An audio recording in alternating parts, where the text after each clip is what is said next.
চট্টগ্রামের চকবাজারে টিনু যেন এক সিনেমার কাহিনী। চট্টগ্রামের চকবাজার রাজনীতি, প্রভাব আর আতঙ্কের এক নাম টিনু। একসময় আওয়ামী লীগের ঘনিষ্ঠ হিসেবে পরিচিত এই টিনু ছিলেন স্থানীয় রাজনীতির অলিখিত সম্রাট। দলীয় প্রভাব আর তরুণদের নিয়ে গড়ে তোলেন একাধিক কিশোর গ্যাং। ওই গ্যাংগুলোর অন্যতম ছিল ডট গ্যাং, যার নেতৃত্বে ছিল হোসাইন আমিন মিন। 2023 সালে এই গ্যাংয়ের কয়েকজন সদস্যকে গ্রেফতার করে র্যাব 7। তখনই প্রকাশ পায় টিনুর ছত্রছায়ায় গড়ে ওঠা অপরাধ সাম্রাজ্যের চিত্র। চকবাজারের দোকানপাট, বাজার, ফুটপাত কোথাও ছিল না টিনুর প্রভাবের বাইরে। দোকান থেকে দোকানে চাঁদা আদায়, ভয় দেখানো, সবকিছু চলতো তার নির্দেশেই। কিন্তু গত 5 আগস্টের পরে টিনু গা ঢাকা দিলে সময় বদলে গেল।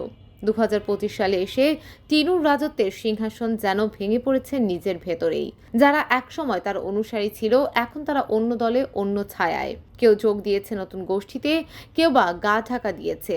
টিনুর পতনের এই গল্প যেন এক সিনেমার কাহিনী, উত্থান, প্রভাব আর অবশেষে পতন।